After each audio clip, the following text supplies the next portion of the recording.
ক্যাম্পাসেরই সাবেক শিক্ষার্থী দ্বারা হেনস্থার শিকার করা হয়েছে। তো আমরা খুবই অপমানজনক ও ন্যাক্কারজনক ঘটনার শিকার হয়েছি। তো এমতো অবস্থায় আমরা আসলে অপরাধীর বিচার চাচ্ছি। আর আসার যে মূল উদ্দেশ্য যে আমাদেরই ছোট বোন এবং আমাদের প্রিয় ছোট বোন 53তম আবর্তনের, তো তার সাথে হয়ে যাওয়া যে ধরনের অপ্রীতিকর এবং ন্যাক্কারজনক ঘটনা করেছে সেই লক্ষ্যে তার বিচারের দাবিতে আমরা আজকে এখানে দাঁড়িয়েছি। এবং এর চেয়ে বড় কথা হচ্ছে যে আমাদের এরকমের অত্যন্ত সুন্দর একটি বিদ্যাপীঠে আমাদের এরকম একটি ন্যাক্কারজনক ঘটনা কিন্তু আমাদের কখনোই একটি ভালো উদাহরণ সৃষ্টি করে না।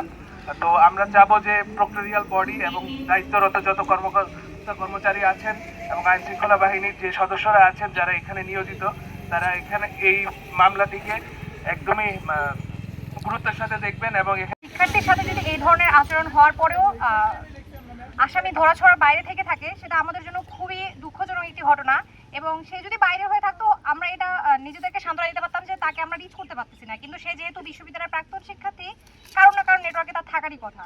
তো আমরা এই যিনি অপরাধী তারিকুল ইসলাম, তার আমরা দৃষ্টান্তমূলক শাস্তি চাই। কারণ যে এখানে ভিকটিম, সে এখন রানিং স্টুডেন্ট এবং সে প্রাক্তন স্টুডেন্ট। তো দুজনেই যেহেতু আমাদের জাহাঙ্গীরনগরের, আমরা চাই বিশ্ববিদ্যালয় প্রশাসন থেকে শুরু করে ঊর্ধ্বতন পর্যায়ে যারা আছে সকলেই এটা দৃষ্টান্তমূলক শাস্তি নিশ্চিত করবেন, যেন এর পরবর্তীতে ভবিষ্যতে কখনো এই ধরনের ঘটনার দ্বিতীয় কোনো ফল আমরা না দেখতে পাই।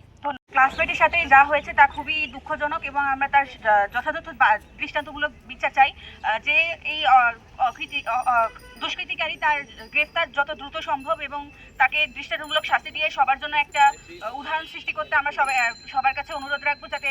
এবং আমি তো মনে করি যে এটা কোনো মানুষের পক্ষে এই ধরনের আচরণ করা সম্ভব নয়। সেই ব্যক্তি যে এই ঘটনাটা ঘটিয়েছে সে আসলে কোনো মানুষই না, সে কোনো মানুষের পর্যায়েই পড়ে না। তো বিশ্ববিদ্যালয় থেকে ইতিমধ্যে আমরা জেনেছি যে গতকালকে বেশ কিছু উদ্যোগ নেওয়া হয়েছে। এক নম্বরে হলো তার সার্টিফিকেট বাজেয়াপ্ত করা হয়েছে এবং তাকে, তো আমরা এই বিষয়ে প্রশাসনকে ধন্যবাদ দিতে চাই যে প্রশাসন তার ব্যাপারে অলরেডি কিছু অ্যাকশন নিয়েছে। তো আমরা বিশ্ববিদ্যালয়ের কাছে আরও দাবি জানাই যে আমরা জানি যে ভিকটিম অলরেডি একটা নিজেই মামলা করেছে থানায়। তো প্রশাসন যদি একটু সহযোগিতা করে, থানার সাথে যোগাযোগ করে যে এই ভিকটিমকে অতি দ্রুত গ্রেপ্তার করে তাকে দৃষ্টান্তমূলক শাস্তি যাতে দেওয়া হয়, এই দাবি জানাচ্ছি। কারণ